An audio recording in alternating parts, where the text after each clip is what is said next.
Hi everyone, this is my 10th video journal for digital literacies. This week, the readings that we had were Algorithms of Oppression, A Theory of Persuasive Computer Algorithms for Rhetorical Code Studies, and Just a Tool, Instructor's Attitudes. So I read Algorithms of Oppression for my research methods class last fall, and that was with Dr. Caswell. And I breezed over that again in pieces. Made me think of what I was, the thoughts that I had back last fall. And what I really want to focus on today is A Theory of Persuasive Computer Algorithms for Rhetorical Code Studies. This one really spoke to me because I am a theory person. It brought up some of the things that I was really into in my MA program and continue to be interested in. The two theorists that were brought up a lot were Derrida and also Bruno Latour, who really came up with social actor network theory and thinking about those connections between the actor and the network. The first, I wrote down a few quotes from that piece because the way that we looked at it wasn't like organized by page, so I wanted to write them down. And the first one that interests me is algorithms play a significant function in how people experience online and network culture. And this article really did a good introduction of what algorithms are, how they work and how they don't work, with people that don't focus on digital rhetoric as much. It's not my main area. And how algorithms are everywhere when it's you're doing shopping or you are you do one thing and how it affects different things, and how algorithms affect, like, if you get loans on credit cards or loans for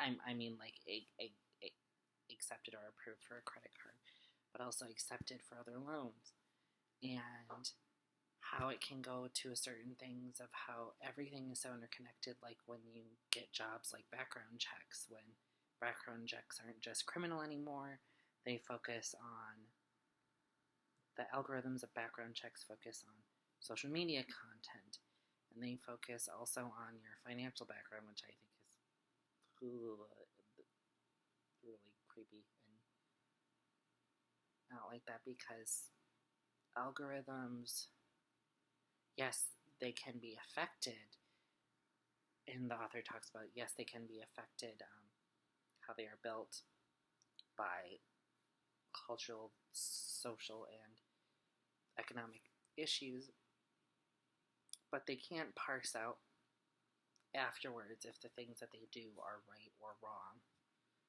because their cultural, social, and economic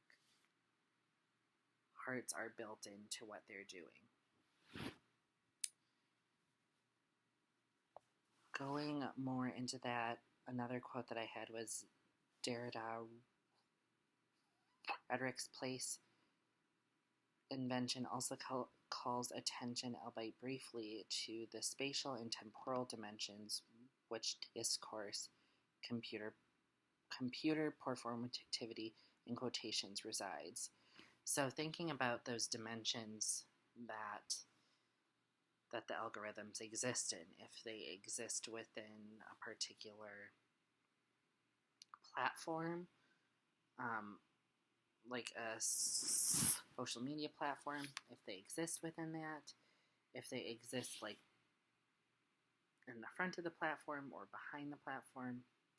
Mostly, like, algorithms are really hidden, in my understanding, hidden like kind of in like the background, like in that back information, like I really think what I sometimes think about algorithms is like all of the settings where there's preset, but then you can go in and change them based on own preferences. Like there's a lot of algorithms within like online dating, like depending on the platform.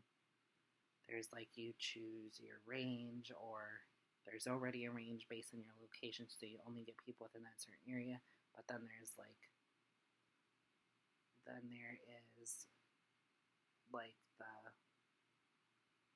age of the person, the like the gender identity of the person. Then it goes down to preferences and interests and way down, and that's where cultural attitudes go into algorithms. Like, why do dating websites have filters where it's like you only see one ethnicity, or or one type of body types, or one type of age? Or those algorithms are built because we have those social and cultural.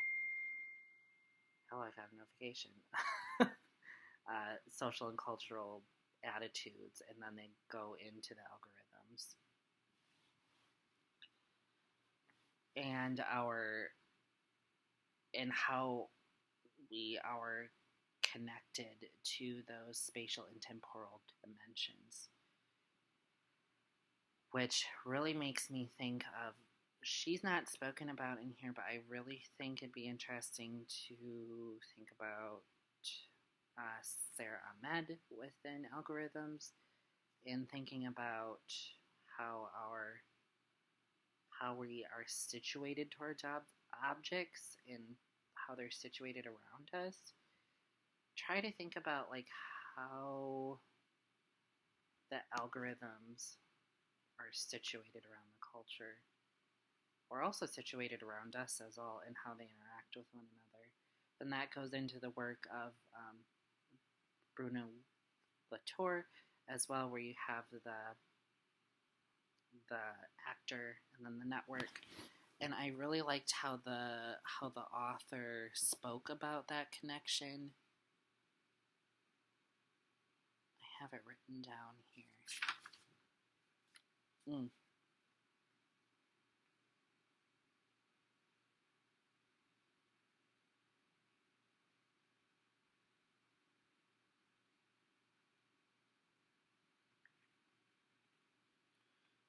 I have it written down here.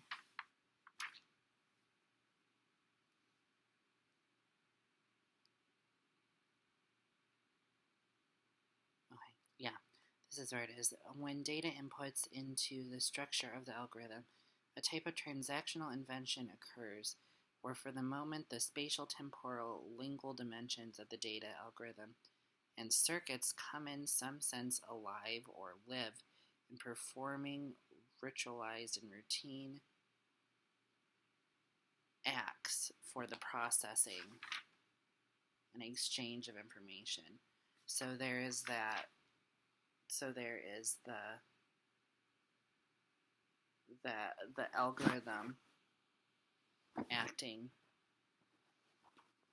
as an actor within the network. So then the network being all of the social,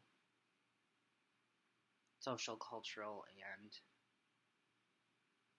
and economic and other factors that go into building the algorithm. But then once the algorithm is built and then the algorithm is applied, then it outputs information that then feeds back into that cultural, that sociocultural economic like funnel. It just keeps on going because the expectations of the sociocultural and economic expectations are put into the algorithm, and how the algorithm is built. The algorithm is then like executed, and then the information that is output is because of how those interconnect with one another.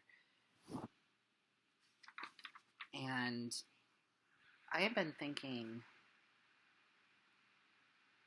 a lot about this in a weird way.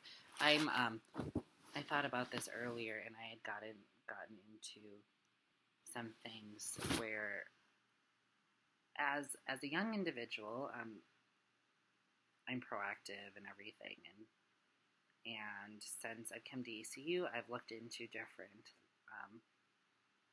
like life insurance policies and different things, and just having one in case there'd be something happened, so my family wouldn't have to deal with my expenses afterwards. And the algorithms of how you are approved or denied for life insurance is very goofy and very unethical, where a lot of life insurance companies are able to have clauses like where you can't get approved unless you tell them specifically like the types of medications that you're on and different things, even having to deal with mental health issues. And if you don't put them on there, life insurance companies are able to get hold of databases like Walgreens and other pharmacies and like pharmacy databases, and being able to pull out that information of saying, okay, a person is on something for medical reasons. So pharmacies can't, life insurance companies can't get that information because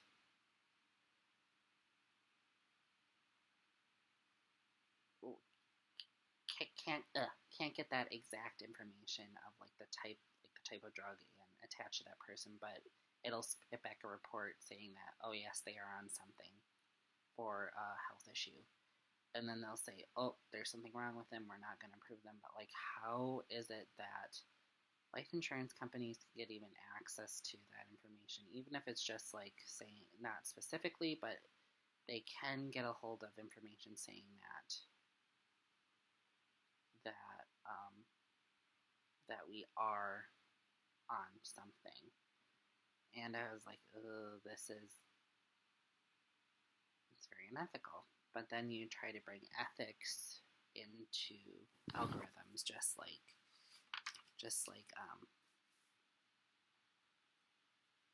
theory, and thinking a lot about how in society today we want to be fast-paced with everything, go, and so there's a lot of online application processes where it's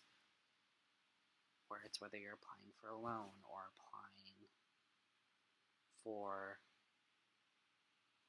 car insurance or applying for house insurance or applying for life insurance. A lot of the insurance industry and loan industry are all focused around these, okay, we're going to pull these little types of data. Then it's supposed to paint this big picture about this person, and then it's either you're approved or denied. But then that factors so much into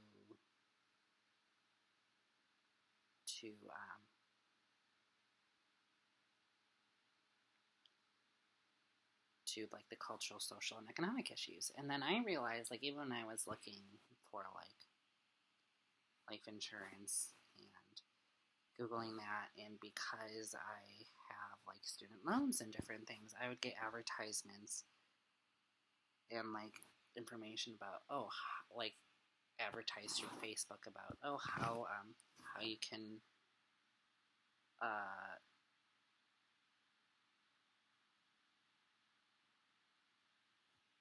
I'm trying to think of the word here.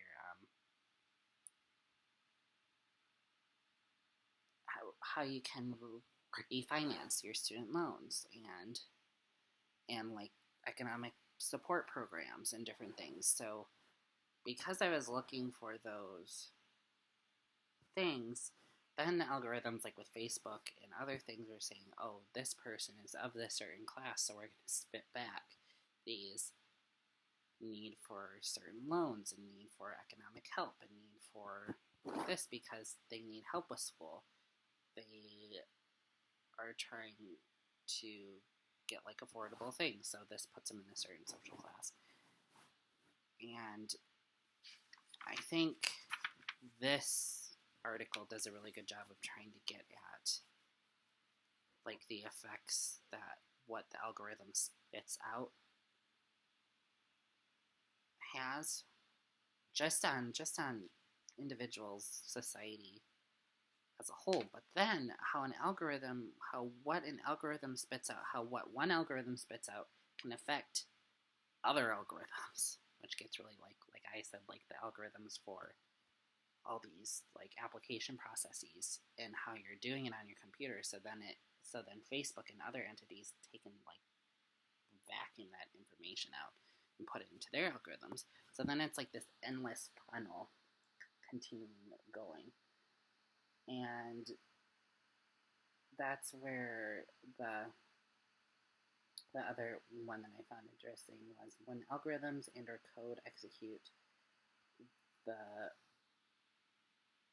past agency and designs of the creators are carried forward in a transactional invention going way to a transformative interaction of old and new contexts.